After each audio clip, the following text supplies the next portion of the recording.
Today, we'll talk about one of the most important habits to have while losing fat, or just in general for building any sort of physique, which is tracking your calories and tracking your macros. So, what do I mean by tracking your calories and tracking your macros?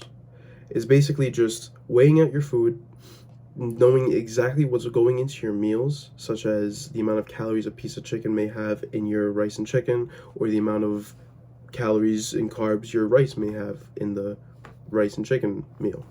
Basically, the way to do it is all comes down with a food scale, right? You get a food scale, and when you go to cook your meals or prep your meals, right, you're going to weigh out the amount of food you want to fit your macros and fit your calories.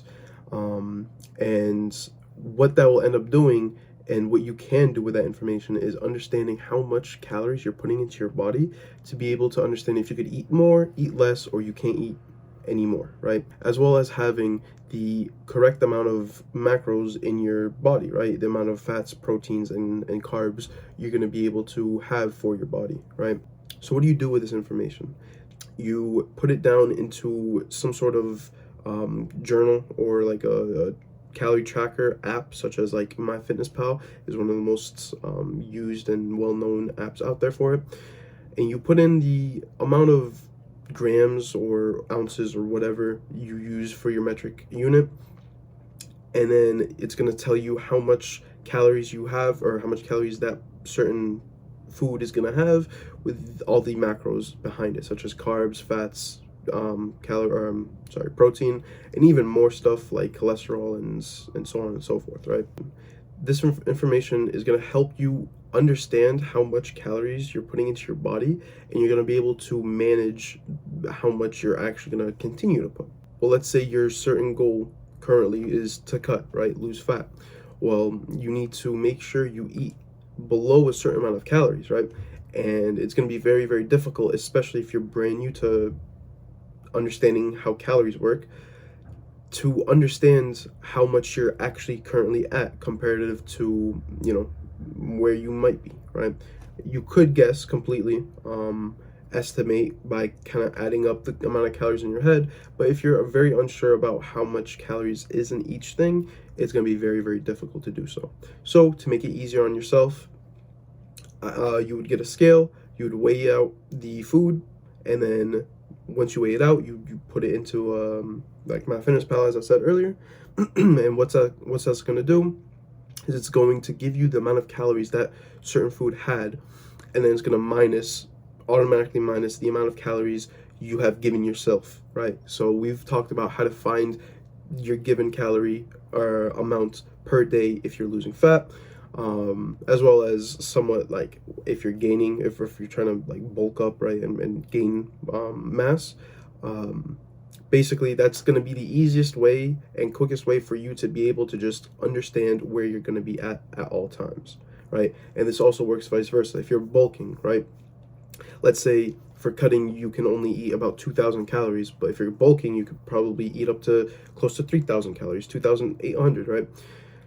To know that you're going to hit that number, not hit less, right, and not be able to bulk up as much as you can per day, you're going to use the calorie that you got from weighing out your food with the scale, and then you're going to put it into a tracker, MyFitnessPal. You could also just write it down on a notepad, go on to Google, look up like calories in 300 grams of chicken or something, right? It's going to pop up and you could just kind of add it up yourself. Very tedious in my opinion. You just download MyFitnessPal and it'll just kind of do it for you automatically, and it's completely free as well. So that's basically the premise, right? The big picture of how to track calories, how to track macros, and what you can do with this information, and why you should be doing it, and how to actually do it. Right? It's very easy, but I will say it can get very tedious, especially if you're cooking like 2 meals a day, and you have to, keep weighing out everything. The best way I would recommend you to do it is just weigh out the high calorie foods with the highest amount of protein amount or the highest amount of carbs amount. So like, for example, if you are having like a stir fry, right, with some like chicken, rice, stir fried vegetables, all this stuff, you don't really have to weigh out the vegetables, right? even though there's still going to be calories in there, what I usually do is I just add 100 calories to the total amounts that I had afterwards, right? But what I would weigh out is the chicken and the rice, and then whatever that number is, MyFitnessPal will have the amount of carbs and amount of protein that's in that plate. Add the vegetables, add like the sauces and everything, and then I would just add up 100 calories at the end, right? Vegetables aren't going to be 100 calories, especially like onions, peppers, like stuff like that. There is very low calories, but I would rather be safe than sorry, right? I'd rather overestimate than underestimate, especially if you are in the process of losing fat, just because it's, better safe than sorry. So with that being said, let's talk about how to actually track your calories and your macros.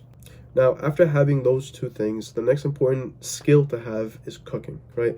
Being able to cook for yourself. Cooking as a skill is going to be one of the most important and most best skills you'll ever learn in your life. As well as it's going to be able to help you understand how calories actually work, right? And you're just going to need the skill in general if you're trying to cut in bulk or just really care for your body. While I was going through this process, I decided to make it easier on myself and kind of made myself like a little cookbook of recipes I found on the internet that I thought I might like, as well as just recipes that I liked in general that I would kind of just substitute high calorie foods for lower calories. So a recipe that was one of my favorite is called spicy peanut stir fry. And the recipe is 2 teaspoons of soy sauce, 2 teaspoons of sugar-free syrup, 2 teaspoons of powdered peanut butter, 1 teaspoon of green chili sauce, 2 to 3 cloves of garlic, 4 ounces or 115 grams of ground turkey, 250 grams of shredded cabbage, half a red onion, so about 75 grams, 100 grams of baby carrots, and 1 pack of shirataki noodles, right? So with having this recipe, we'll go into how to actually cook it and how to actually weigh out, and what I said earlier, right? And weighing out the high calorie foods and not really having to weigh out the low calorie foods and just adding a little bit of calories at the end of it. So let's get to it. So the recipe I put is going to be right here. So basically for the sauce, you just combine everything that I just said, being the sugar-free syrup, the soy sauce, the powdered peanut butter, chili sauce, mince up the garlics, put it in there, and then that's it. That's the sauce. You just mix it up and you just leave it to the side. Now for the whole bowl of the sauce is going to be a total of around 160 to 170 calories. I'll have like all the individual numbers right here. So this is where the scale comes into play, right? So it's going to be very difficult for you to kind of just guess 30 grams of soy sauce. Now, yeah, you can have like a teaspoon, right? Because it's 2 teaspoons or tablespoons is 30 grams of soy sauce. But again, you're not going to know 100% if you don't have a scale. And it's just, you just put the bowl onto the scale and you just go about it, right? It's very simple, very easy. To be able to get the correct amount of grams of the food or of the ingredients, right? So you're not having too much or too little, right? Now, the next thing you would weigh out of everything that I just said is the ground turkey, right? The ground turkey is going to be the highest amount of calorie food that you can have in this meal, right? Everything with the sauce is going to be 160 to 170 calories. Shredded cabbage, onion, and carrots, not going to be much. At most, probably 100 to 150 calories. And a pack of shirataki noodles or miracle noodles is going to be, a pack is like 60 calories, I believe. So a very, very small amount. The highest amount of calorie you're going to have in this meal is the ground turkey.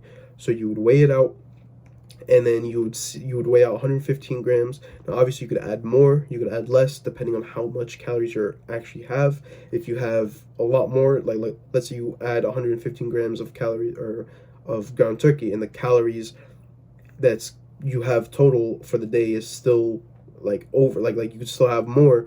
Well, shit, you could add more calories or more grams of that ground turkey to fill you up and have more protein, right? Now, tracking the calories, as I said earlier, is just weighing out the food, how do you go about actually tracking your the protein? So in this meal, the only amount of protein, or the only protein that's in this meal and all the ingredients, is the ground turkey. So in this sense, it's going to be very easy, right? You just look at the package of the ground turkey, see how much protein is in one serving, and that's it. So it's going to be about 20 grams for that one serving. So to actually look at the amount of protein and like macros you're gonna have in your meals and like throughout your day, on MyFitnessPal, you go to the bottom right of the screen, you click nutrition, nutrients, and then it'll show you the total amount of macros that you'll have in the whole meal, or in the whole day, right? And this is going to be useful to actually hit that 1 gram of protein per body weight if you're cutting, or 1.5 grams per body weight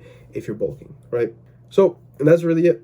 To kind of recap, the biggest two things, the two challenges you're going to really find while trying to do this is being consistent in tracking your calories and your macros, right? Weighing out everything. It's going to get very tedious at the beginning, but once you kind of get a good groove on it and like kind of understanding how much everything has of calories, over time you will be able to kind of just do it secondhand and just second nature. Just quickly whip out the scale and just weigh something out, put the scale away, and then start cooking very quickly. It's just going to be very challenging at the very beginning, as well as the next hardest thing is actually finding recipes if you don't really know how to cook. The best ways I could recommend you to do is just look up on YouTube, on Google, anabolic cooking, and then you'll have a bunch of different recipes that from a bunch of different people that will have had already recipes that they've made, that they've used while cutting, right? And that's it. Thank you for watching, and have a good day.